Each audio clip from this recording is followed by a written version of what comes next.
dengan pembicaranya nih. Bismillahirrahmanirrahim. Assalamualaikum warahmatullahi wabarakatuh. Assalamualaikum warahmatullahi wabarakatuh. Alhamdulillahirabbil alamin. Wassalatu wassalamu ala Rasulillah sallallahu alaihi wasallam. Alhamdulillahirabbil alamin. Wassalatu wassalamu ala Rasulillah sallallahu alaihi wasallam wa ala alihi wa ashabihi wa man tabi'ahum bi ihsanin ila yaumiddin. Wa ba'd. Alhamdulillah, syukur Allah Subhanahu wa Ta'ala yang telah memberikan kepada kita kenikmatan iman, Islam, dan juga ihsan. Kemudian salawat dan salam sama-sama kita panjatkan kepada junjungan alam Habibana wa Nabiyana wa Sayyidana wa Maulana Muhammadin sallallahu alaihi wasallam, kepada seluruh ahlul baitnya, para sahabatnya, serta orang-orang yang senantiasa mengikuti jejak sunnahnya hingga akhir zaman. Allah Subhanahu wa Ta'ala berfirman, A'udzubillahi minasyaitonirrajim, Bismillahirrahmanirrahim. Alhaakumut takatsur hatta zurtumul maqabir kalla saufa ta'lamun tsumma kalla saufa ta'lamun kalla law ta'lamuna ilmal yaqin latarawunnal jahim tsumma latarawunnaha 'ainal yaqin tsumma latus'alunna yawma idzin 'anin na'im. Wa qala Allahu azza wa jalla aidan al-haqqu mir rabbika fala takunanna minal mumtarin. Waqala Rasulullah sallallahu alaihi wasallam, man salaka tariqan yaltamisu fihi ilman sahalallahu lahu bihi tariqan ilal jannah. Waqala aidan talabul ilmi faridatun ala kulli muslim wa fi riwayatin muslimatin. Amma ba'd, fa inna asdaqal hadits kitabullah wa khairal huda hudan nabiyyu sallallahu alaihi wasallam. Pertama, kami ucapkan terima kasih jazakallah khairan atas kesempatan, waktu, dan insya Allah nanti ilmunya kepada Bapak Dr. Hisyam Ahyani MH, ya, kemudian juga kepada teman-teman yang hadir pada kesempatan hari ini, ya, baik itu yang ada di Zoom ataupun yang di channel YouTube saya. Baik, hari ini menjadi topik atau menjadi hari yang menarik. Kenapa? Insya Allah membawa keberkahan. Kenapa? Karena kita akan bahas bersama terkait dengan bagaimana sebenarnya teori dan juga implementasi dari metode penelitian khasnya terkait dengan normative legal studies dan juga empirical atau social legal studies, ya. Dan pembaca atau pembicara, ya, pada hari ini juga sangat luar biasa, ya. Kita nanti akan mendengar bagaimana, ya, pemaparan dari Bapak Dr. Hisyam Ahyani. Nah, sebelum itu, ya, tak kenal makanya ta'aruf, ya, saya akan bacakan terlebih dahulu kurikulum vitae beliau, ya, terutama ini yang ada di buku yang masih dalam proses nih, yaitu buku untuk antologi dosen, ya. Nah, mudah-mudahan ini segera terbit nih, karena kemarin ternyata dari sisi ada kebijakan baru terkait dengan tanda tangan, gitu ya. Jadi harus betul-betul apa istilahnya itu, tanda tangan itu harus ada keaslian naskahnya, gitu ya, sehingga ya udah mau nggak mau, ya, akhirnya kita perbaiki lagi. Baik, pembicara hari ini, ya, bernama lengkap Bapak Dr. Hisyam Ahyani, lahir di Cilacap 22 Februari ya tahun 91, ya, masih muda sekali, ya, tapi Masya Allah ini sudah dokter ini, ya. Nah, saat ini beliau sebagai dosen di perguruan tinggi di Banjar, dulu STAI Miftahul Huda Al-Azhar Banjar, sekarang menjadi Institut Agama Islam Miftahul Huda Al-Azhar Kota Banjar. Nah, jadi ada Al-Azharnya nih, luar biasa sekali, ya. Nah, kemudian beliau ini seorang pembelajar sejati, gitu ya. Belajarnya ini sempat sampai ke Sidareja, itu kalau ke timur dikit itu di kampung saya itu Kawunganten, ya. Nah, hal yang menarik adalah cita-cita beliau ini sebagai seorang akademisi murni, yaitu menjadi profesor atau guru besar, ya. Kalau Pak Dr. Hisyam Ahyani tinggal di Malaysia ataupun di UK, di Belanda juga, itu nggak perlu nunggu menjadi guru besar sudah dipanggil profesor, ya, karena di beberapa wilayah di Europe itu profesor itu adalah dosen, gitu ya. Jadi kita boleh sudah manggil Prof juga nih, Prof Hisyam, kayaknya udah cocok nih, ya, Prof Hisyam, gitu ya. Nah, jargon beliau adalah dengan menulis dapat melatih berpikir secara sistematis, penuh kreativitas, dan menjadikan penyebab keseimbangan dunia akhirat, ya. Kemudian kuliah yang baik adalah kuliah yang selesai tepat waktu dan cum laude. Karena beliau memang di sini cum laude nih, ya, 3,89, luar biasa sekali, ya. Nah, saya membaca pendidikan beliau, ya, terutama di S1, ya, ternyata beliau itu di jenjang sarjana itu di UIN Saizu ya, Profesor Kiai Haji Saifuddin Zuhud di Purwokerto di tahun 2015 ya. 2015 saya S2 2008 ini ya, jauh nih. Tapi muda nih. Kemudian magister dan juga dokter di UIN Sunan Gunung Jati Bandung ya tahun 2018 dan 2023. Nah, ini berarti tidak boleh saling mengganggu ya karena seguru seilmu ini ya. Justru saling menguatkan gitu ya, saling kita berdiskusi bersama. Jadi ini saya sangat bahagia sekali ya, senang sekali ya. Berarti baru 2023, jadi masih fresh from the oven gitu ya. Sehingga nanti biasa pemikir-pemikir itu masih sangat brilian ya. Disertasi beliau judulnya adalah Prinsip-prinsip Etika Bisnis Islami dalam Optimalisasi Potensi Pariwisata Halal dan Prospek Penerapannya di Kabupaten Pangandaran ya.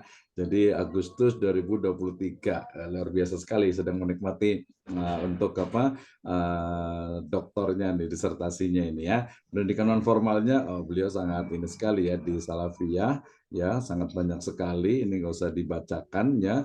Kemudian pengalaman bekerja juga ini ya. Jadi di Banjar itu, di Staima Banjar itu 2015 ya sekretaris jurusan, kemudian Kasubag Kepegawaian, kemudian 2018 menjadi dosen tetap ya 2018. Insya Allah ya, sampai dengan sekarang bidangnya juga hukum adat, hukum bisnis Islam, kapital selekta ekonomi Islam, ekonomi keuangan Islam, dan seterusnya. Ini bukunya yang sangat luar biasa dari pembicara pada hari ini, yaitu ada 22 buku ya yang ber-ISBN, nah, berhaki juga ya, ada hak kekayaan intelektual ya. Ini mudah-mudahan menjadi motivasi nih untuk kita semuanya ya. Ini sampai ke hukum adat, kemudian bahasa Korea juga gitu ya. Hebat berarti ini untuk bahasa Koreanya ya, pemasaran, manajemen pendidikan, pengantar bisnis, maqasid syariah dalam pariwisata, kemudian juga hukum perkawinan Islam, ulumul Quran, dan yang lainnya. Oh, ini sangat banyak sekali. Jadi ini menjadi motivasi bagi kita untuk kita terus menerus. Demikian juga bukan hanya buku, tapi menulis berbagai jurnal nasional, Sinta, dan juga internasional. Ini sangat banyak sekali sehingga memang sangat baik. Termasuk prestasi beliau ini menjadi pemenang untuk best reviewer ya, best reviewer di JIEB UGM ya. Kemudian juga di Scopusnya juga cukup banyak sekali ini ya. Jadi tidak diragukan lagi lah ya untuk bagaimana kemudian kemampuan pembicara pada hari ini ya, terutama terkait dengan bidang akademik. Nah, kita akan diskusi bersama nanti terkait dengan bagaimana sebenarnya teori riset metodologi ya berkaitan dengan specifically dalam bidang misalnya ilmu ataupun Islamic law atau hukum Islam gitu ya. Tapi sebenarnya metode ini juga bisa diterapkan juga dalam berbagai disiplin ilmu ya. Kenapa? Karena sekarang itu kalau menurut Profesor Amin Abdullah itu sudah terjadi yang namanya itu interkoneksi ya, interrelasi, dan juga bisa mengambil berbagai science approach untuk menggunakan atau untuk digunakan dalam berbagai bidang disiplin ilmu. Nah, dengan ini mudah-mudahan dengan belajar kita sama-sama ini nggak cukup sekali nih Prof. Hisham ya. Jadi butuh beberapa kali untuk memahamkan. Jangankan itu, untuk mengetahui kerangka berpikir, kemudian juga grand teori, middle teori, dan aplikasi teori, saya rasa ini pun kita perlu berulang-ulang gitu ya. Kita perlu berulang kayak gimana sih sebenarnya, termasuk juga implementasinya. Baik, menghemat waktu ya, kami persilahkan kepada Prof. Hisham Ahyani untuk memberikan pemahamannya mengenai riset metodologi on Islamic law. Kepada beliau kami persilahkan. Baik, terima kasih atas waktunya, Prof. Wisnu. Assalamualaikum warahmatullahi wabarakatuh. Waalaikumsalam warahmatullahi wabarakatuh. Bismillah, alhamdulillah, wassalatu wassalamu ala Muhammad Rasulillah wa ala alihi wa sahbihi wa mawala, amma ba'd. Pada yang terhormat Prof. Dr. Nisno, SHI, SE, MI, MH, selaku ketua pusat P3M. Ya, betul. 3M State Sirojul Falah ya, selaku yang membuat acara ini. Kemudian ada Indonesian Universitas Consortium on Social and Religious Studies, IUCS-RS ya. Kemudian STEMA Banjar, IMA Banjar, atau dan Universitas Muhammadiyah Baru Makassar ya. yang menyelenggarakan acara ini di Tadarus Penelitian dan Publikasi Ilmiah ya. Pada teman-teman sekalian yang saya banggakan, ini ada juga Pak Dodo ya. Ini dosen STEMA juga ini Pak Dodo, dosen STEMA, dosen Sisa Asofa, dosen mana lagi itu? Azahra, banyak itu pengalamannya. Kemudian Pak Hasbialoh ya, Pak Suhendi, kemudian siapa ini? Bu Pupun ya, Pupun. Dan teman-teman yang lain ini belum ini ya, semuanya ya. Ya. Mahasiswa kami juga tadi sudah saya ini ya infokan untuk mengikuti acara ini ya, untuk tadarus bersama, belajar bersama. Baik, untuk mempersingkat waktu, mungkin pertama-tama saya memperkenalkan diri. Nama saya Hisam Ahyani ya. Sekarang sedang belajar di Institut Miftahul Huda Al-Azhar Kota Banjar ya. Kita di sini sama-sama bergelut di akademisi ya, di bidang pendidikan ya, penelitian dan PKM, pengabdian pada masyarakat ya. Jadi intinya kita di sini belajar bareng ya, belajar mengamalkan apa yang sudah didapatkan di Win Saizu, di Win Sunan Gunung Jati, dan di pesantren-pesantren lainnya. Baik, untuk mempersingkat waktu, mungkin saya izin share Prof ya. Silakan, boleh. Kayaknya langsung bisa.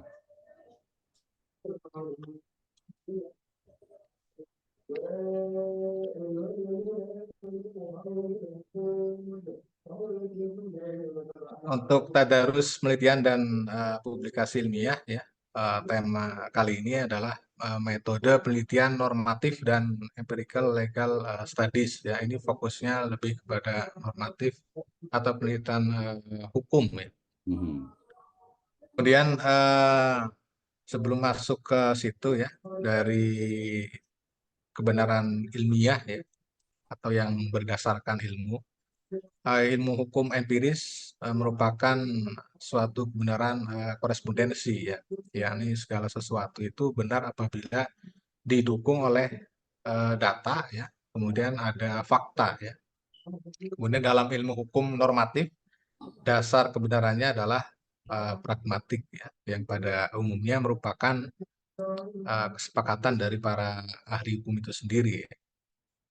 Kemudian metode penelitian dalam ilmu hukum. Jadi dalam metode itu kan sebuah cara ya, atau strategi, atau bagaimana mengadopsi atau mendeskripsikan ya, bagaimana menganalisis, bagaimana melakukan sebuah riset ya, agar hasil riset itu endingnya ilmiah ya.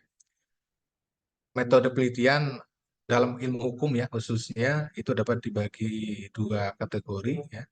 Ada normatif, ada empiris. Ya. Normatif di sini adalah berdasarkan regulasi yang sudah ada, atau konun yang sudah ada, atau tulisan yang sudah ada, ya, atau teori yang sudah disepakati bersama. Nah, kemudian di penelitian empiris ini lebih ke fakta lapangan. Ya. Fakta lapangan di sini bisa bermacam-macam ya. Ini biasanya termasuk dalam kategori temuan ya. Jadi temuan di beberapa lokasi, beberapa field ya, field research misal ya, itu tentunya berbeda ya. Semisal di UIN Bandung, di UIN Sarjidiyatullah ya, di UIN Jogja ya, dan di kampus umum di bawah naungan Dikbud misal ya, di bawah naungan Kementerian itu lokasinya tentunya temuannya akan berbeda. Kemudian metode penelitian normatif. Metode di sini didasarkan pada analisis terhadap teori hukum ya, prinsip-prinsip hukum dan konsep-konsep hukum. Kemudian pendekatan ini cenderung fokus pada pengembangan teori hukum, penafsiran hukum terhadap doktrin hukum, dan pembuatan argumentasi hukum yang didasarkan pada logik ya, atau rasionalitas. Jadi dalam penelitian normatif, dasar atau pijakan ya, pijakan yang digunakan adalah analisis dan analisis terhadap teori yang digunakan ya, khususnya dalam teori hukum. Kemudian lanjut ke empirical legal studies ya, dalam empiris, metode penelitian empiris, pengumpulan dan analisis data itu untuk digunakan sebagai etik ya atau perilaku hukum ya, dampak kebijakan dan fenomenologi ya. Dalam hal ini fenomena hukum yang terjadi itu dijadikan sebagai landasan atau pijakan secara umum ya. Pijakan bahkan bisa dijadikan sebagai pijakan utama. Kemudian pendekatan ini menggunakan pendekatan ilmiah dan metode statistik untuk mengumpulkan data, ya, menganalisis data dan menyimpulkan temuan. Jadi di metode statistik ya, untuk pendekatan dalam legal studies itu digunakan sebagai data pendukung. Ya. Data pendukung di sini maksudnya adalah sebagai selain empiris ya yang digunakan, tentunya juga ada data-data angka ya, statistik. Kemudian perbedaan utama dalam empiris dan legal normatif ya. Ini yang pertama ada pendekatan dasar yang digunakan, kemudian ada sumber data, data dan sumber data ya yang digunakan, kemudian data tujuan. Ya. Metode penelitian normatif itu bergantung pada analisis teoritis dan konseptual ya. Sementara dalam metode penelitian empiris itu menggunakan pendekatan ilmiah dan data empiris. Ya. Kemudian penelitian normatif ya sebagai sumber hukum ya itu dijadikan sebagai doktrin ya, seperti doktrin maksudnya, kemudian regulasi ya yang sudah disepakati, kemudian putusan pengadilan ya atau hasil putusan hakim terdahulu ya dalam bidang hukum, atau fatwa-fatwa MUI ya terdahulu ya, itu bisa dijadikan sebagai sumber hukum.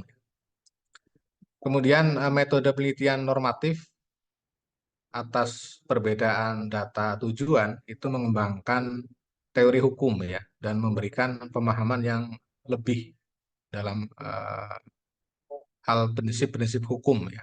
Jadi pengembangan-pengembangan yang diperlukan ya dalam hal normatif dan empiris ini harus selalu dilakukan sebuah pembaharuan ya. Artinya di sini itu harus ditemukan ada pembeda ya atau novelty ya, katakanlah data tujuan itu adalah harus memunculkan teori baru atau novelty yang terbaru ya sesuai dengan amkan ya asbinah ya. Itu disesuaikan dengan. Kemudian dalam konteks syariah ya, fikih, sulfik ya, qadha, kemudian fatwa dan konun dalam konteks penelitian hukum Islam, syariah seorang autor ya itu harus mampu menghasilkan teori hukum baru tentang hukum Islam. Begitupun juga dengan fikih ya. Dalam fikih Al-Ghazali memaknai bahwa fikih itu adalah ilmu yang mana hal ini melahirkan wajib, haram ya, mubah ya, sunnah ya, makruh, sahih, fasid, batil ya, dan lain sebagainya. Itu dimasukkan ke dalam kategori fikih ya, yang secara umum itu maknanya adalah fahmun ya atau faham. Kemudian penelitian hukum Islam dalam konteks usul fikih ya. Ini pendapat dalam bukunya Arfa dan Marpaung ya. Kajian tersebut hampir sama ya dengan penelitian dalam bidang fikih ya. Hanya saja penelitian usul fikih ini menyerupai penelitian asas-asas hukum konvensional ya. Kemudian usul fikih itu merupakan landasan atau dasar dari fikih. Jadi pijakan utama fikih adalah salah satunya adalah usul fikih. Kemudian terkait fatwa ya atau legal opinion ya. Nah, ini biasa digunakan oleh para hakim ya dalam memutus perkara ya. Kemudian namun sifatnya itu tidak mengikat ya. Begitupun juga dengan Kodo ya. Ini tumpuannya adalah riset studi kasus yang telah diputus oleh peradilan agama ya. Artinya fatwa-fatwa terdahulu itu juga bisa dijadikan sebagai landasan atau rujukan untuk memutus hasil perkara ya. Kemudian dalam konun ya juga bertumpu pada wilayah pemerintahan tertentu ya. Misal dalam ini kaitannya dengan perda ya sebenarnya ya, peraturan daerah, peraturan gubernur ya itu bisa masuk ke dalam kategori atau bisa dikiaskan dengan konun ya. Biasanya secara eksplisit memunculkan konun itu di Aceh ya, kemudian di daerah lain ya, mungkin ini yang lebih ini di Nangro Aceh Darussalam ya di situ. Biasanya menggunakan konun atau perda, peraturan daerah atau pergub ya, peraturan gubernur dan lain sebagainya. Kemudian contoh-contoh riset tentang syariah ya, fikih, usul fik ya, qadha, fatwa dan konun. Ada riset tentang syariah dalam bidang ekonomi ya. Kemudian ada analisis fikih dalam hukum keluarga ya. Ada penelitian juga tentang metodologi atau langkah-langkah dalam menggunakan usul fik ya sebagai pijakan dalam membuat sebuah fikih baru ya. Kemudian kesimpulan metode penelitian dalam ilmu hukum ya dengan fokus pada perbandingan antara metode penelitian normatif ya, dan empiris tersebut di atas ya. Penulis menyimpulkan bahwa penelitian normatif itu didasarkan pada analisis teori hukum ya. Selain teori ada prinsip-prinsip hukum. Kemudian ada konsep-konsep hukum ya. Kemudian di penelitian empiris ya atau field research ya. Kemudian itu melibatkan pengumpulan dan analisis data empiris ya, untuk memahami perilaku hukum dan dampak kebijakan. Ya. Perbedaan utamanya dalam normatif dan empiris itu terletak pada pendekatan dasar, sumber data yang digunakan ya, dan tujuan data tersebut digunakan. Ya. Kemudian dalam konteks penelitian di bidang hukum Islam, termasuk syariah, ya, fikih, ya, usul fikih, qadha, fatwa, dan legal empirical lainnya, ya, legal empirical, legal studies, ya, atau library research-nya, itu adalah hasil produk ijtihad para peneliti, ya. Dalam hal ini autor mampu menemukan atau menawarkan novelty ya, menawarkan temuan baru ya. Beberapa contoh riset dalam berbagai aspek hukum Islam yang perlu dikedepankan itu adalah pentingnya pendekatan normatif dan empiris ya dalam memahami isu-isu hukum yang begitu kompleks ya, khususnya di Indonesia. Ya. Nah, ini letak perbedaan antara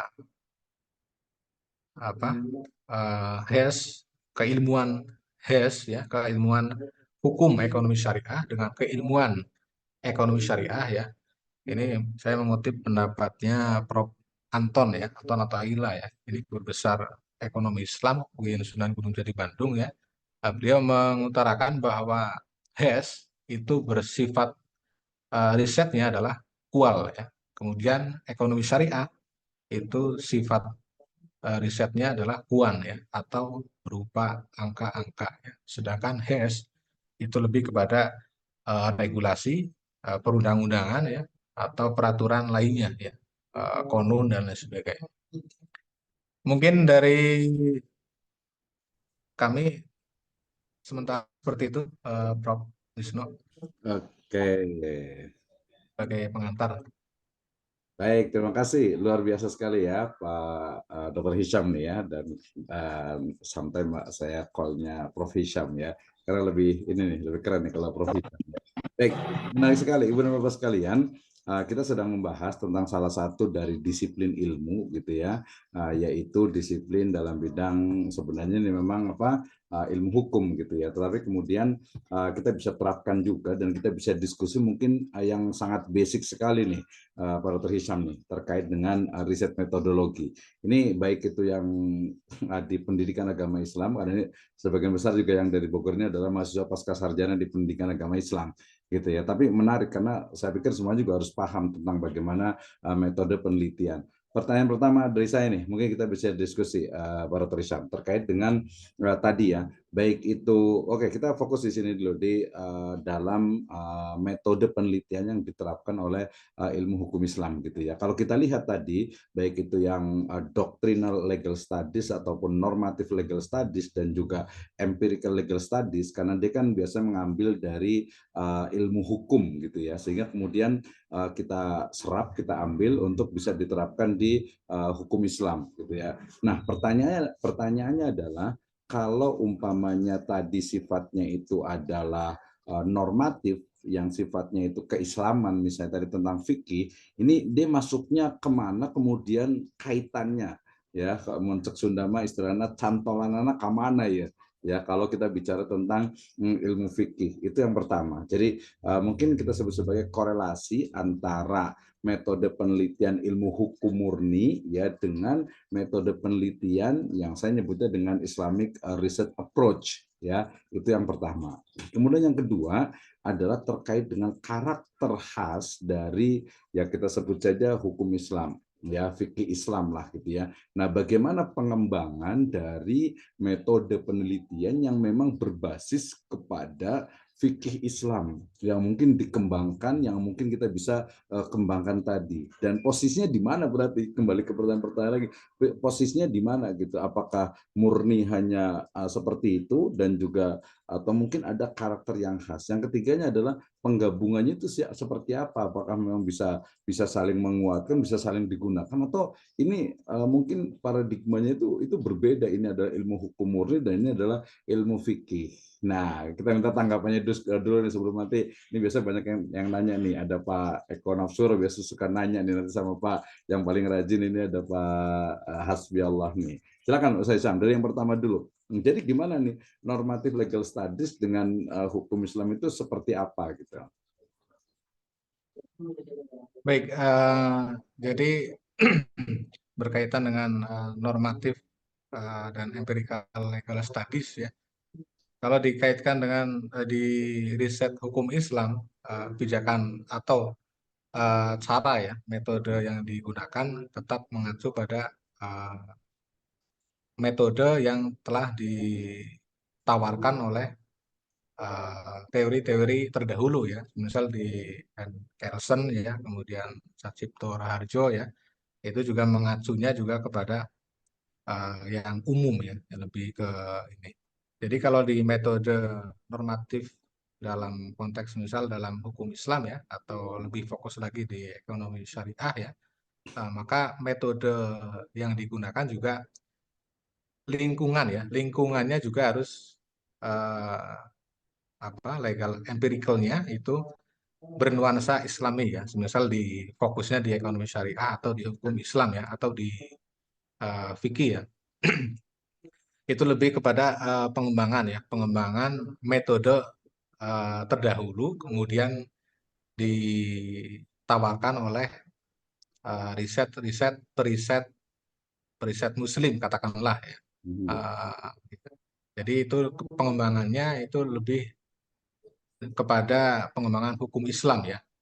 Jadi semisal di HES kemudian ekonomi syariah, nah itu kan suatu temuan baru atau metode terbaru, karakter ya, karakter murni yang tadinya metode hukum umum ya, itu dijadikan atau dikembangkan ya menjadi sebuah metode penelitian ekonomi syariah ya. Jadi ada keislaman ya, ada sumber keislaman ya, namun pijakannya tetap kepada yang terdahulu. Begitupun juga dengan HES ya, di keilmuan hukum ekonomi syariah ya. Maka metode penelitian hukum ekonomi syariah itu sendiri akan beda dengan hukum murni ya, atau dalam ininya adalah uh, law ya.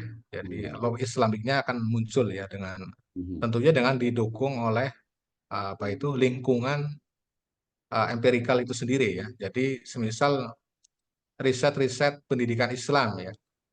Maka lingkungan yang dipilih harus bernuansa Islam, misal di pesantren, di madrasah aliyah ya, di madrasah ibtidaiyah, MTS ya, seperti itu. Nah, nanti itu juga difokuskan ya, itu sebagai pembeda dengan riset-riset terdahulu ya yang relevan ya.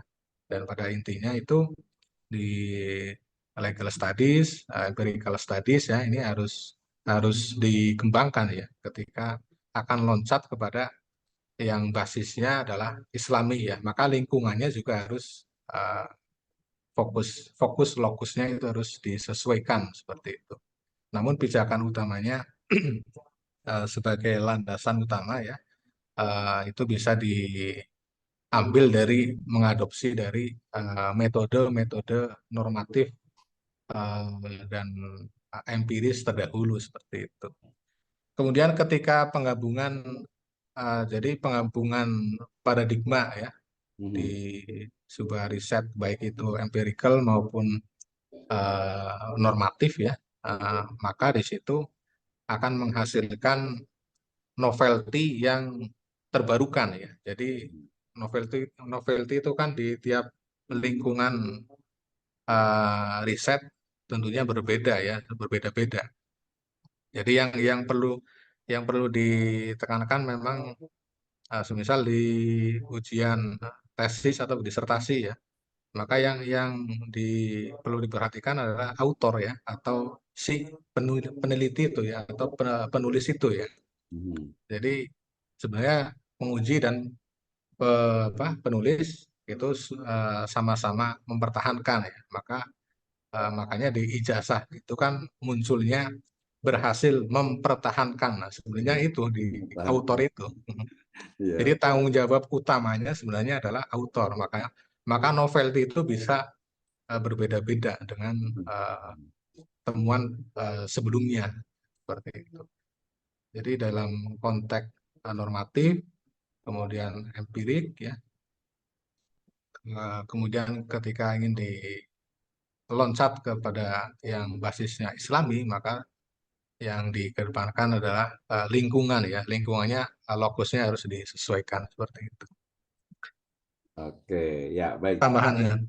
Ya, tapi tadi menarik ya, kalau justru saya itu sering mengkritik, jadi seolah-olah itu bahwa Muslim, Islam, dan umat Muslim itu dia hanya sebagai objek penelitian gitu. Sementara untuk riset metodologi yang berbasis kepada Islam itu hampir justru malah kalau secara keilmuan metodologi, ya metodologi udah keilmuan ya, keilmuan metode itu sering sekali justru malah dinihilkan, artinya dianggap tidak ada gitu ya. Nah berarti tugas kita itu adalah memang untuk mengembangkan riset metodologi yang berbasis Islam. For example, misalnya tadi fikih. Jadi masuk ke pertanyaan kedua nih Pak Dokter nih. Jadi terkait dengan misalnya karakter seperti apa sih yang memang dia itu betul-betul berasal dari istilahnya itu Islam, kemudian dikembangkan untuk menyelesaikan permasalahan Islam yang sifatnya mungkin tadi misalnya fikih ya, misalnya fikih atau mungkin tadi empirical legal studies. Misalnya gini, kalau bicara tentang empirical legal studies ataupun social legal studies itu saya agak tidak setuju sebenarnya. Kenapa? Karena hanya menjadikan tadi lokus objeknya itu adalah umat Islam dan Islam. Sementara basicnya itu dia dari mana? Apa sih dasarnya gitu kan? Nah, dasarnya apa gitu? Apakah memang seperti itu gitu? Atau mungkin memang ada pandangan lain? Mungkin pertanyaan lebih spesifik. Jadi bagaimana ya pendekatan penelitian ataupun boleh dikatakan metode penelitian yang murni berasal dari teori di dalam Islam. Ya, ini nanti bisa kita kaitkan dengan ilmu hukum dan juga ilmu pendidikan juga sangat mungkin. Ya misalnya mungkin sebagai contoh misalnya metode maudhu'i misalnya. Teman-teman yang mau meneliti tentang baik itu tafsir tarbawi ataupun tafsir ahkam, itu kan dia bisa menggunakan pendekatan metode tematik ataupun maudhu'i itu. gitu kan ya. Nah itu kan itu betul-betul memang dari ulama-ulama kita terdahulu gitu ya. Artinya itu sudah dikembangkan, termasuk juga mungkin Muqarran ya. Kebetulan sertifikasi dosen saya itu tahun 2010 ya, itu Muqarran Al-Madzahib gitu. Jadi kita mencoba mengembangkan bagaimana sih metode penelitian dalam konteks untuk perbandingan itu bukan hanya dari yang komparatif legal studies gitu, bukan hanya itu. Karena kalau komparatif itu dia tidak membawa apa ya, semacam ruh syariah gitu ya. Ruh syariah itu yang tidak terbawa. Nah, pendapatnya gimana nih kira-kira deh? Jadi bagaimana mengembangkan metode penelitian yang berbasis kepada Islamic belief itu? Silahkan.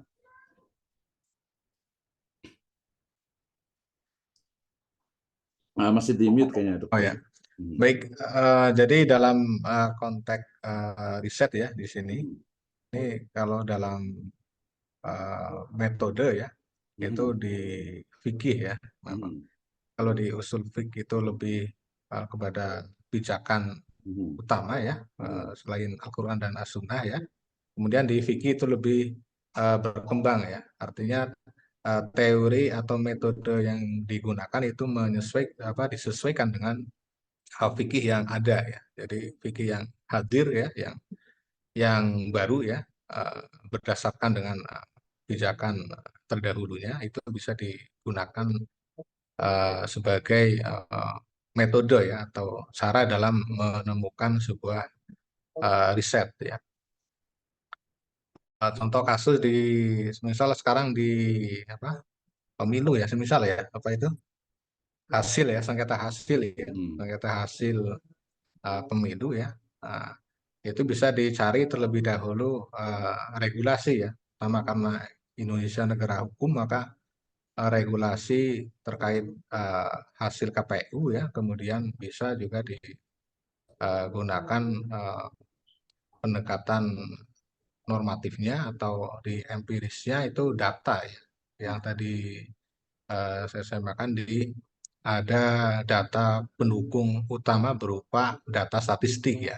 Jadi hasil, semisal dalam konteks hasil pemilu ya, itu bisa dihubungkan dengan empirical ya, sebagai basis data berupa angka ya. Namun tidak menutup kemungkinan kajian regulasinya itu bisa juga diajukan atau di amandemen ya. Jadi metode normatif dan empiris ya. Nah, itu saling saling saling mendukung ya. Jadi saya lihat kemarin sekilas ya berkaitan dengan sengketa pemilu ya. Itu jadi beda-beda ranah ya. Hasil hasil penentuan hasil rekap pemilu itu beda. Kemudian MK yang sedang melakukan proses persidangan itu beda. Jadi beda ranah ya. Jadi antara kedua ini saya amati kemarin hasil analisis hipotesisnya ya, maka itu beda bahasan ya sebenarnya. Kalau saya amati ini hipotesisnya antara hasil penetapan KPU dengan hasil sidang nanti ya di mana MK. Nah itu beda ini, beda rumah ya, beda rumah. Jadi, Oke, luar namun, biasa ya. Jadi pengamat hmm, juga nih ternyata gitu ya. Khusus nih. Oke, nanti mungkin next kayaknya kita bahas tentang mungkin bisa menjadi kolaborasi untuk menulis sebuah buku. Kebetulan saya juga dengan teman di Singapura itu nulis tentang metode penelitian fikih gitu ya. Jadi fokus kepada bagaimana sebenarnya tahapan-tahapan dalam metode penelitian fikih yang begitu luas gitu ya. Sehingga nanti mungkin kalau untuk manfaat praktisnya adalah bagi mahasiswa yang di levelnya S1 misalnya, dia bisa menggunakan mungkin hanya dengan satu teori tentang misalnya qawaid al-fiqhiyah, satu kaidah fikih saja, kemudian itu diimplementasikan dalam sebuah case di masyarakat, itu juga sangat memungkinkan gitu ya. Oke, kita berikan kesempatan dulu nih kepada teman-teman semuanya yang mungkin mau bertanya nih, silahkan kita berikan waktu untuk bertanya sambil nanti kita tanya-tanya juga terkait kita sedang membahas tentang bagaimana sebenarnya metode penelitian ini bisa diterapkan khususnya tadi dalam bidang hukum Islam dan juga pendidikan agama Islam. Gitu. Kalau di pendidikan ini mungkin nanti ada yang memiliki irisan yang sama gitu, yaitu misalnya tadi ada tafsir maudhu'i gitu ya, ada tafsir ahkam dengan tafsir tarbawi. Misalnya nih kita yang biasalah kalau swasta itu cari yang sebagian itu pakainya kualitatif. Tadi sebenarnya saya agak kurang setuju itu tadi ya pendapatnya kalau HES itu adalah kualitatif, ekonomi itu kuantitatif gitu ya. Itu mungkin generally ya secara umum gitu. Tapi HES sendiri bisa menggunakan kuantitatif, kemudian juga ekonomi sendiri itu justru basicnya itu sebenarnya adalah kualitatif karena dia adalah social science. Tapi untuk generally oke lah, no problem. Itu kan pendapat. Oke, kita kasih kesempatan dulu ya untuk yang bertanya. Silakan Pak Hasbiallah. Kemudian juga ada Pak siapa lagi nih? Pak Dodo biasanya nih, Pak Dodo. Juga silakan yang ingin bertanya terkait dengan apa dengan metode penelitian. Mungkin nanti sambil ini boleh dijelaskan juga ya, nanti boleh open mic-nya atau bisa open kameranya juga. Ya silakan terkait dengan metode penelitian karena saya pikir metode penelitian sangat penting sekali ya, Prof. Hisham ya, untuk bagaimana tadi misalnya. Jadi saya masih nggak yakin istilahnya itu apa ngambil misalnya apalagi kalau di dalam ilmu pendidikan agama Islam sering sekali dia itu mengambil hanya dari metode yang tidak gitu ya, artinya dengan pendekatan yang islaminya gitu ya. Kalau kemarin kita juga ngundang dari ISDF USM Malaysia itu lalu mengatakan jangan sampai ketika kita ingin makan apel tapi apa untuk ininya itu untuk membelahnya itu pakai gergaji gitu ya. Artinya ketika objeknya itu adalah umat Islam, kemudian permasalahannya itu adalah terkait dengan permasalahan Islam, maka mestinya itu diselesaikan atau menggunakan metode penelitian yang berbasis Islam gitu ya. Jadi penggunaan secara umum yang lainnya itu diperbolehkan, tapi akan lebih elegan ketika kita membahas tentang misalnya masyarakat Islam misalnya gitu, itu dengan pendekatan yang Islami. Nah, bagaimana pendekatan Islami? Saya rasa ini tugas kita bersama nih untuk mengembangkan. Tadi misalnya kalau di dalam ilmu hukum Islam, Islamic law atau itu sebenarnya sudah sangat jelas sekali tuh bagaimana pengembangan dari usul fikih, pengembangan dari fikih itu sendiri, kemudian pengembangan dari fatwa dan juga konun ya, termasuk kayaknya kalau menurut saya itu hampir tidak ada empirical legal studies yang itu dia ngambil dari misalnya tokoh-tokoh Islam. Atau mungkin saya belum tahu nih, kayaknya bisa sharing nih Pak Isam nih. Jadi kita fokus ke sini. Jadi riset yang menggunakan social legal studies ataupun empirical legal studies, tapi mengutip atau menggunakan teori dari ilmuwan-ilmuwan Islam gitu ya. Kira-kira ada nggak nih Prof. Isam nih kira-kira nih? Jadi jangan hanya empirical, oh dia pakai etnografi, pakai fenomenologi, pakai grounded theory gitu ya, atau mungkin pakai case study gitu, atau mungkin pakai historical approach, atau mungkin juga pakai misalnya menggunakan pendekatannya itu ya, pendekatan itu misalnya dengan adanya etnografi misalnya gitu. Nah itu sebenarnya ya ada nggak sih yang ngutipnya itu dari Islam yang base-nya itu adalah social science nih. Pak Wisam sambil menunggu yang lain. Nanti Pak itu ada Pak siapa nih ya? Pak Rizky mau bertanya, dipersilakan. Gimana nih pendapatnya kira-kira tentang political studies tapi ngambilnya itu dari teorinya ilmuwan-ilmuwan Muslim. Ya, jadi dalam rujukan utama ya, dari riset khususnya di UIN ya, UIN itu biasanya kan menganjurkan untuk sebagai pembeda ya dari penelitian metode ya, untuk membedakan kampus yang umum dengan yang Islam ya. Itu biasa dianjurkan menggunakan atau mengadopsi sebagai dalil ya, dalil utama Al-Quran ya, Sunnah.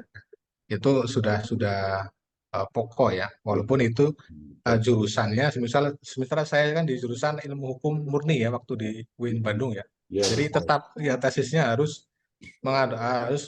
dalil hukum perdata ya, dalil hukum perdata yang digunakan harus ada yang dari Al-Quran ya. Jadi semisal dalam perikatan ya, hal perikatan atau perjanjian, nah itu adopsinya lebih kepada lingkungan ya, lingkungan instansi yang tawarkan ya. Misal ketika di LPPM di sini ya di Hmm.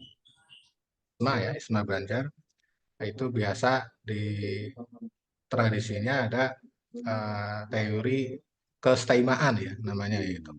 Jadi lebih mengunggulkan kepada apa ciri khas ya, ciri khas di sini kan ciri khasnya di tahfidz Quran ya. Jadi Hmm. utamakan adalah dalil-dalil Al-Quran, kemudian didukung oleh hadisnya ya.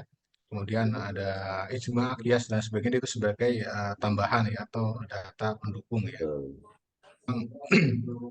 Eh, preset terdahulu ya ketika menggunakan apa autor non muslim ya autor non muslim melakukan riset namun mengadopsi dari ekonomi syariah semisal ya. Hmm. Jadi memang di prodi-prodi apa yang bernuansa Islami ya, Hmm. memang sebuah tuntutan untuk melakukan eh, memulai dari melakukan riset ya. Jadi ada wadah tersendiri ya pada intinya di dalam dunia akademik ya. Jadi memang lingkungan itu menentukan ACC tidaknya itu ilmu tersebut diterapkan seperti itu. Betul. Oke, luar biasa sekali ya. Ini berarti nanti bisa sharing nih ya terkait dengan apa mungkin kekhasan dari riset metodologi yang mungkin berlaku di ISMA sekarang ini ya. Jadi ya ISMA Kota Banjar ya. Nah, kita sinergi gitu ya. Baik, silakan Pak ini Pak Ustadz Dodo nih mungkin mau menambahkan. Silakan kita bisa diskusi nih. Kayaknya lebih bagus saya senangnya masalahnya ini ada inovasi gitu ya. Jadi saya selalu Ya mengatakan biasanya baik itu S1 ataupun S2 itu jangan hanya menggunakan yang sudah ada gitu ya. Ini misalnya itu kita pakai kuantitatif itu lagi, SPSS lagi, pakai Microsoft Excel lagi, pakai mungkin pakai Atlas TI lagi. Coba yang base-nya itu apa sih sebenarnya gitu. Apalagi yang S2 nih, ini sebagian besar ada mahasiswa S2 ini. Jadi jangan sampai mereka itu kualitatif juga jangan hanya kualitas itu saja gitu. Jadi kita harus kembangkan apa sih kelebihannya. Wah, kayaknya Wadodo bisa ini deh. Silakan Wadodo, punten, mangga.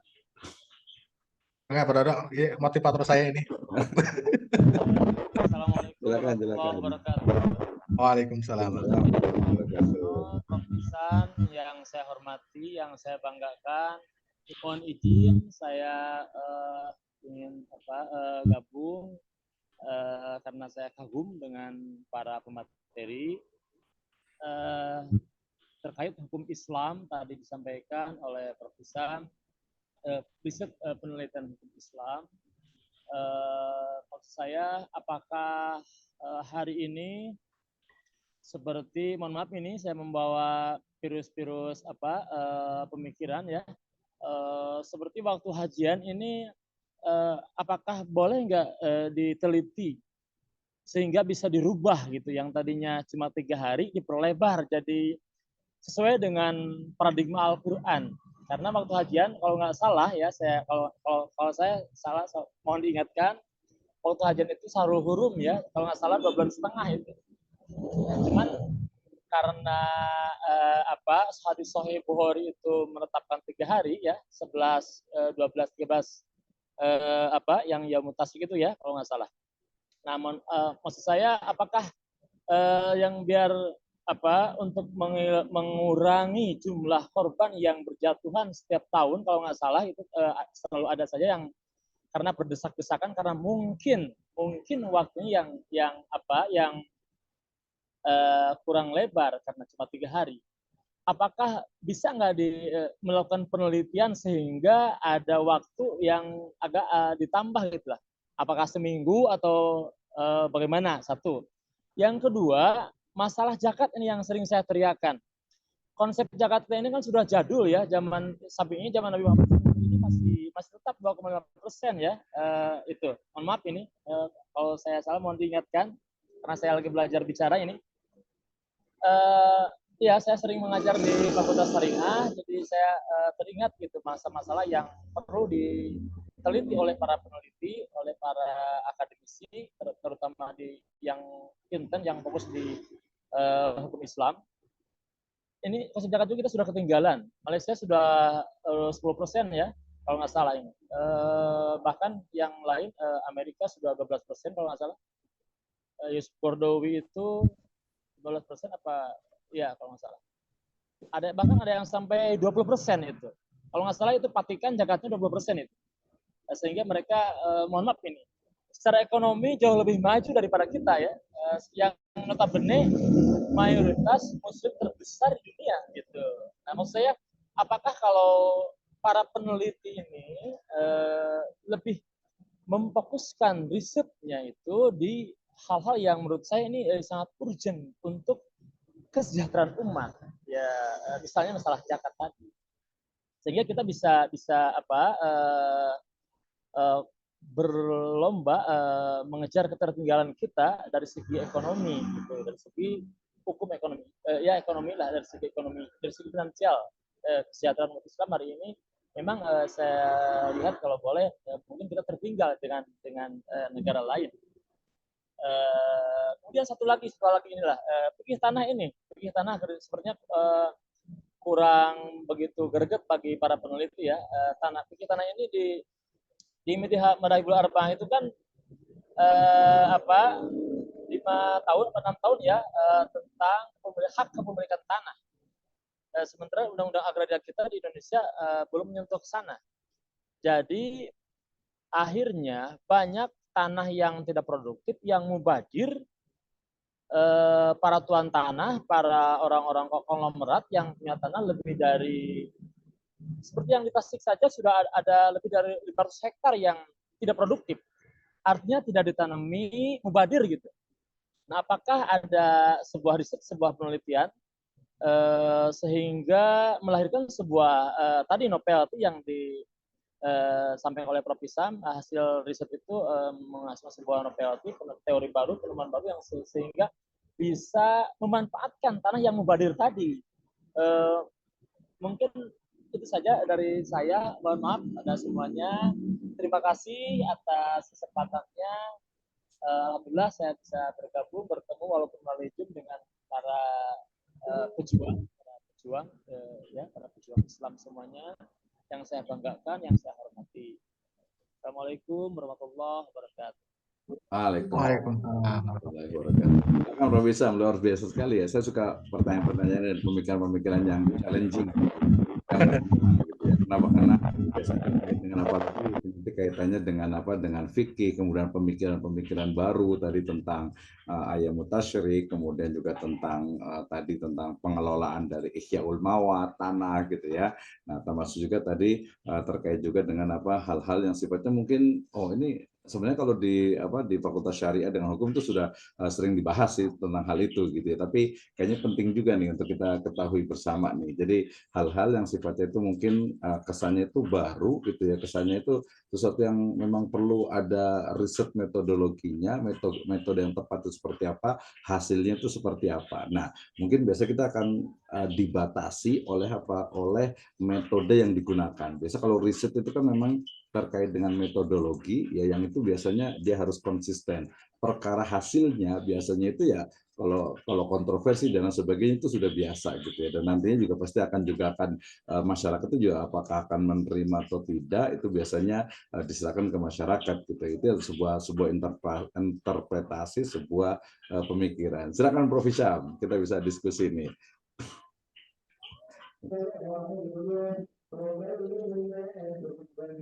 Ya, silakan. Baik, terima kasih. Yang pertama di hari tasyrik itu ya, Pak Dodo.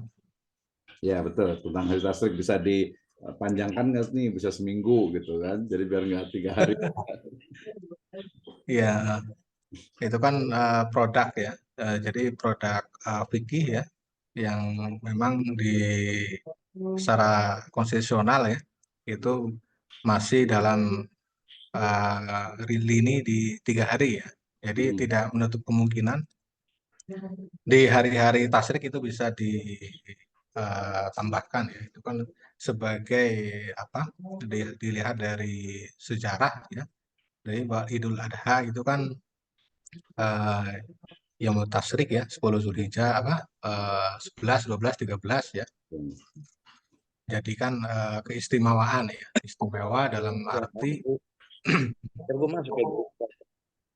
ya di dalam istimewa di sini diartikan sebagai uh, hari raya kurban ya, fasoli li rabbika wanhar ya. Jadi dianjurkan untuk melakukan kurban ya. Jadi dalam konteks ini ya, mengapa 3 hari itu dalam kesempatannya ya, dalam hal produk hasil dari 11, 12, 13 Zulhijjah itu memang yang saat ini masih disepakati. Misal dalam Lisanul Arab ya, di kajiannya siapa itu Ibnu Manzur ya, itu memang dinamakan hari Tasyrik itu karena waktu di situ umat Islam menjemur daging kurban ya untuk dibuatkan dendeng ya. Jadi secara logik ya, bahwa memang daging kurban yang segar ya mungkin lebih dari 3 hari itu kurang enak ya, mungkin dari 1 minggu mungkin walaupun dimasukkan dalam freezer ya misal ya, maka indikator 3 harinya dari sisi aspek kenikmatan ya, itu bisa dihubungkan dengan aspek kesehatan juga seperti itu. Jadi terkait jumlah 11, 12, 13 ya, nah itu bisa dikomparasikan atau bisa juga dikembangkan, bisa seminggu atau ini mungkin saat ini belum ada ini ya, belum ada fatwa yang terbaru ya. Kemudian yang kedua berkaitan dengan apa tadi Pak Dodo ya, saya lupa.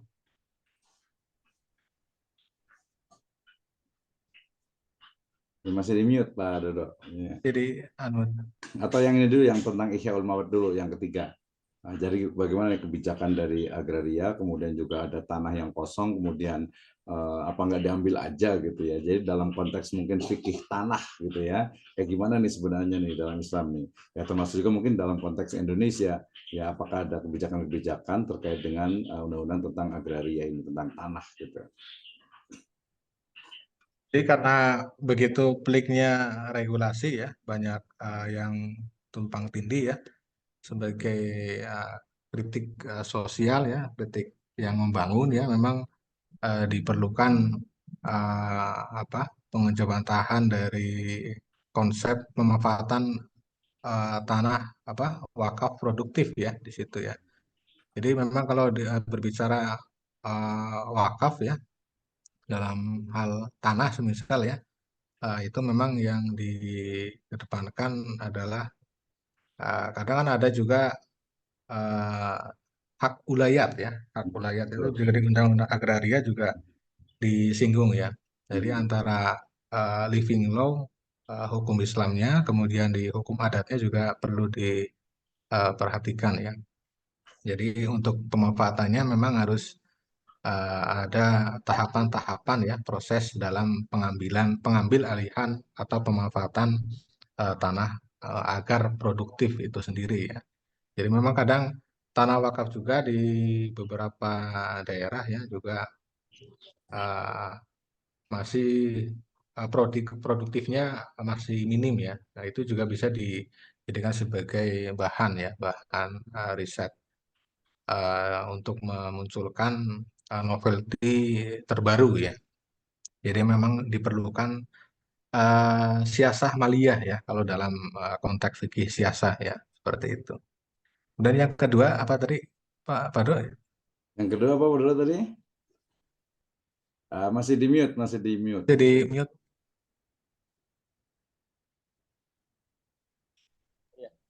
Apakah zakat di kita ini masih Zakat.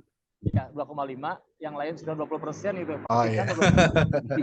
Bisa nggak dinaikkan gitu ya, biar inilah manfaatnya banyak untuk mustahik. Terima kasih Pak. Ya. Berkaitan dengan nominal ya itu ya, jumlah ya. Lagi-lagi di nominal memang di kebijakan dalam ini ya, yang kita yang dijadikan panduan ya, karena kita di Indonesia fatwa MUI ya, jadi fatwa MUI 2,5% ya, kemudian di kebijakan ya, kebijakan lagi-lagi berbicara dengan terkait kebijakan pemerintah ya, pemerintah Malaysia, pemerintah Singapura ya, pemerintah Turki ya, Arab Saudi dan lain sebagainya itu memiliki kebijakan masing-masing ya. Jadi ada moneter di situ ya. Jadi harus di yang dijadikan acuan ya. Itu juga bisa dimanfaatkan sebagai hasil data ya, suatu data ya, temuan terbaru ya, untuk pengembangan lebih baik ya dalam 2,5% semisal sudah bisa mencukupi atau asnaf itu ya, maka bisa juga ditambahkan lagi ya, ketika masih kurang ya, itu bisa sebagai alternatif ya, sebagai alternatif. Itu kan biasanya di kebijakannya minimum ya, kebijakan minimumnya seperti itu. Namun juga tidak menutup kemungkinan bisa dikembangkan ke yang lebih besar ya, untuk sama-sama berlomba-lomba dalam kebaikan ya. Jadi itu terkait cukup tidaknya, sudah mencukupi atau tidaknya harta atau apa itu tadi, hasil zakatnya itu ya. Ya, betul. Nominal zakatnya memang seperti itu. Nah, jadi bisa bisa juga dikembangkan. Nah, tinggal bagaimana kebijakan eh, pemerintah setempat ya, atau lingkungan setempat ya, lingkungan basis Islaminya seperti apa ya, atau hiroh keislamannya itu juga mempengaruhi dalam hal tersebut ya. Jadi selain regulasi juga living law atau hukum adat setempat juga dikedepankan seperti itu. Mungkin Oke. tambahannya, Prof. Wisnu. Ya, luar biasa nih Pak Dodo ya. Saya suka nih pemikirannya agak sedikit tadi challenging, menantang gitu ya. Tapi memang dalam konteks riset, apalagi nanti dalam Islamic law itu, sebenarnya yang perlu kita pahami itu adalah difference, perbedaan antara syariah, kemudian fikih dan juga konun gitu ya. Jadi syariah itu memang sesuatu yang sudah sangat tekstual, sudah qat'i gitu ya, sudah qat'i sehingga ya tidak bisa dirubah gitu ya, tidak bisa dirubah. Dia memang seperti itu. Misalnya tadi kalau dikatakan di hadis misalnya bahwa zakat itu 2,5%, ya 2,5%. Kemudian ayat mutasyrik, nanti kita lihat apakah riwayatnya hadisnya itu adalah ayam makdudat, itu adalah memang hanya itu saja interpretasinya. Kalau secara tekstual ya berarti memang itu gitu ya, tidak ada perubahan karena itu adalah teks dan juga qat'i. Tetapi kemudian kalau dia ada sebuah interpretasi ya, dalilnya itu masih dhonni, berarti dia masuk ke dalam ranah fikih yang mungkin dia di sana ada unsur-unsur interpretasi yang mungkin mukhtalifi gitu ya. Nah, ini berarti masuk bisa menjawab untuk pertanyaan pertama, yang kedua. Yang pertama dan kedua, termasuk juga dulu cukup berkembang juga pemikiran tentang bagaimana nih Yaumul Arafah ini jangan hanya 1 hari gitu ya. Jadi bisa nggak sih ditambahkan gitu. Jadi hajinya itu jangan hanya bulan Dzulhijjah saja gitu ya. Tadi ininya banyak gitu ya. Nah, tapi kita lihat makanya tadi. Jadi makanya di Islamic law itu perlu dipahamkan. Oh, ini syariah, ini qat'i, ini fikih, ini dhonni, ini konun yang terkait dengan kebijakan government misalnya. Itu bisa kita lihat gitu. Jadi ketika qat'i ya kalau orang punya pemikiran silakan saja. Tapi ternyata nasnya itu sudah sangat kuat, sangat qat'i sekali. Jadi nggak bisa tuh dipakai interpretasi lain ya, kecuali mungkin dia masih dhonni. Nah, kalau masalah dhonni itu biasanya nanti terkait misalnya teori tentang Ihyaul Mawat tadi, ya kan? Jadi ihyaul mawat itu bagaimana nih dalam konteks misalnya Islam itu seperti apa, kemudian juga dalam konteks Indonesia itu seperti apa. Nah, bagaimana nanti kontribusi dari fikih tanah ya dalam fikih Islam itu berkontribusi terhadap perundang-undangan tentang agraria dan pertanahan. Sehingga kemudian nanti ada kebijakan baik itu pimpinan daerah ataupun juga pusat untuk bagaimana agar lahan itu dia tidak tidur, lahan itu agar tidak diam gitu ya, agar bisa dikembangkan ya. Nah, tadi termasuk kalau mamanya ayam mutasrik itu kan sebenarnya terkait dengan kurban, penyembelihan dan sebagainya, itu kan banyak sekali, sudah banyak nas lainnya yang menunjukkan juga ya kalau untuk kurbannya, menyembelihnya waktu itu, tapi untuk memakannya bahkan bisa disimpan dalam jangka waktu sebulan, 2 bulan sampai 1 tahun. Makanya sekarang ada beberapa teman itu yang mengembangkan kornet kurban gitu. Jadi kurban itu dalam bentuk kornet gitu ya. Jadi makanan frozen food gitu ya. Nah, itu juga sebuah inovasi, tapi menyembelihnya pada waktu itu, tapi untuk konsumsinya itu bisa 1 tahun. Demikian juga tadi misalnya zakat. Kalau zakat nasnya kan sudah pasti 2,5% plus nanti kalau pertanian berarti 5 sampai 10%. Nah, tapi kemudian nanti ada kebijakan, mungkin bukan zakat tapi anjuran. Kita kan punya banyak Islamic Social Finance ya, ada wakaf, ada hibah, ada hadiah, ada sedekah gitu. Itu kan banyak, dan itu mungkin menjadi sebuah semacam, jadi oke, ada sedekah wajib, ada nanti sedekah sunnah, yang itu mungkin memang kalau secara hukum itu ya harus dikuatkan oleh kebijakan dari government. Ketika itu diperlukan, maka merujuk kepada apa ya, berarti dikatakan tasarruful imam ala ra'iyati manutun bil maslahah. Jadi maslahahnya itu zakatnya 2,5%, tapi mungkin sedekahnya itu menjadi 17,5%, maka jadi 20%. Ya, agar apa? Agar implementasi dari surat Al-Hasr ayat ke-7, kaila yakuna dulatan bainal aghniya'i minkum, itu tercapai. Tapi kan kalau di Indonesia ini bukan hanya masalah distribusi sebenarnya itu ya, termasuk juga mungkin lingkaran setan dari kemiskinan itu kan memang harus diurai gitu ya. Jadi 2,5% saja sebenarnya ini kalau keluar semuanya, kan kita tahu ya di Basnas itu bahwa kemungkinan, artinya itu prediksi untuk zakat itu sampai hampir ratusan triliun gitu ya. Itu kalau mengeluarkan, dihitung dari berbagai perusahaan dan juga kekayaan gitu ya. Nah, ini kan mungkin sebenarnya lebih optimalisasi, termasuk juga, mohon maaf nih saya buka rahasianya, saya riset di beberapa Basnas kota dan kabupaten, termasuk juga di pusat juga.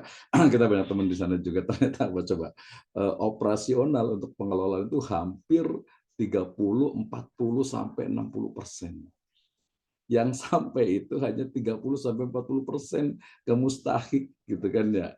Nah, ini otokritik ya, kita sebagai akademisi boleh dong mengkritik, dan memang itu fakta seperti itu gitu ya. Kita deep interview mendalam bahwa 30%, 40%. Mohon maaf nih untuk amil zakat nih. Mereka dapat dari amil zakat yang pertama, yang kedua dapat juga fisabilillah, juga interpretasi baru. Dapat juga mereka dari apa? Karena sebagian besar bukan UMR, di bawah UMR, makanya dapat dari apa? Ghorimin gitu kan ya.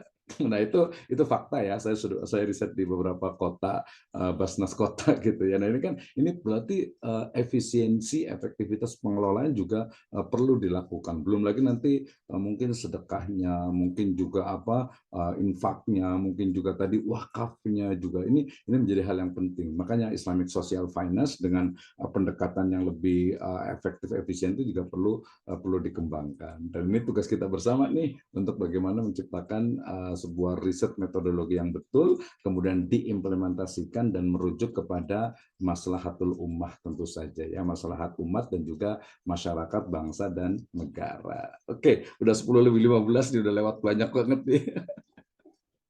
Ya, insya Allah kita akan lanjutkan di pertemuan akan datang. Prof. Isam jangan bosan ya, nanti insya Allah kita akan kita buat diskusi lagi. Tadi kayaknya nanti bisa bertiga nih kita dengan Pak Dodo juga ya, diskusi terkait dengan mungkin lebih spesifik. Misalnya saya lebih senang tadi menggunakan misalnya metode penelitian fikih, metode penelitian konun, ya metode penelitian hukum Islam, tapi lebih spesifik gitu. Kebetulan buku saya ada 2 terkait dengan metode penelitian hukum Islam, membedakan. Satu lagi yang dengan teman di Singapura itu metode penelitian fikih. Jadi pengembangan dari qawaid al-fiqhiyah ya, termasuk juga nas dari Al-Qur'an yang kita resap, kita interpretasi dengan riset metodologi, termasuk juga hadis. Saya selalu membawakan biasanya kalau tentang etnografi misalnya gitu, kita ambil dari kisahnya Abdullah bin Amr bin Al-As yang menginap di seorang rojulun min ahli jannah selama 3 hari, tapi ternyata datanya nggak dapat gitu ya. Pas sudah mau pulang baru ditemukan datanya bahwa dia itu adalah orang yang yang hatinya itu tidak pernah hasad, tidak pernah dengki pada orang lain. Itu adalah salah satu dari min alamati ahlul jannah katanya gitu ya. Baik, terima kasih. Terakhir dari Prof. Hisham nih untuk closing remark nih dalam 1 sampai 2 menit untuk menguatkan di riset metodologi ini. Silakan. Baik, terima kasih atas waktunya pada Prof. Wisnu. Untuk di materi kali ini ya, di metode penelitian normatif ya, dari dalam normatif dan legal empirical ya.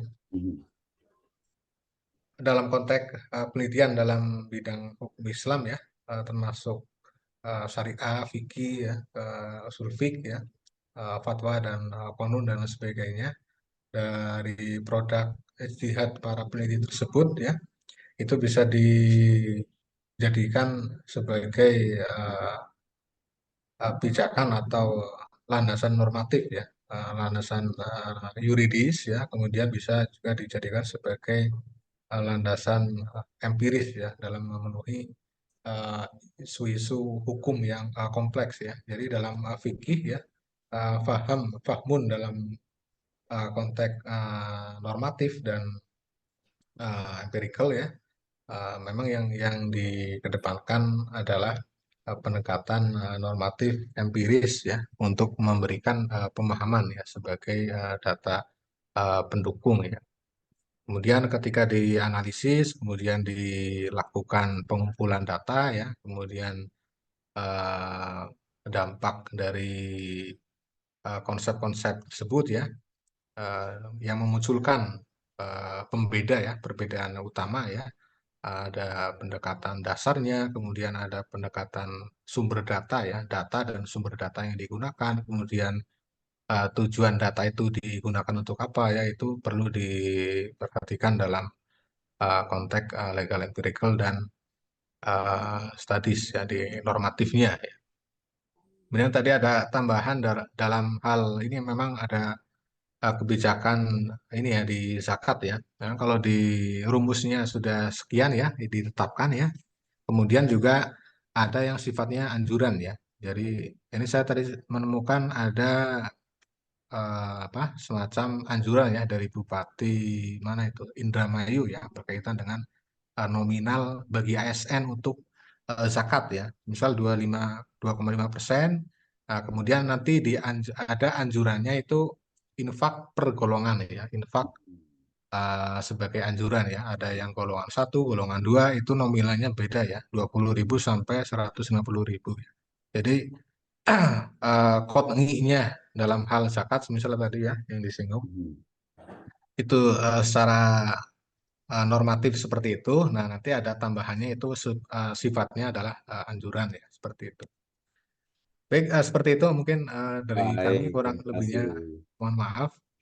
Ini saya kembalikan kepada moderator Prof. Baik. Wisnu. Ya, baik, terima kasih. Hatur nuhun, jazakallah khairan Prof. Hisham, Dr. Hisham, dan juga Pak Dr. Dodo nih. Ya, mudah-mudahan kita bisa berjumpa lagi di sesi yang lebih menarik lagi. Nanti kita diskusi ya, mudah-mudahan ya. Ada waktunya kita diskusi terkait dengan baik itu riset metodologi ataupun juga Islamic law dan isu-isu terkini. Ya, termasuk juga tadi mungkin hukum politik ya, hukum politik Islam ini juga penting Siasa ya. ya. Jadi itunya. Baik, terima kasih untuk semuanya yang sudah hadir juga. Mohon maaf tadi tidak ada waktu untuk tanya jawabnya. Insya Allah kita lanjutkan next berikutnya. Besok juga ada riset, besok juga insya Allah ada di metode penelitian di bidang ekonomi dan bisnis syariah juga insya Allah ya. Kita juga bisa diskusi bersama. Kemudian hari Senin juga itu ada juga untuk malam juga untuk yang soft methodology.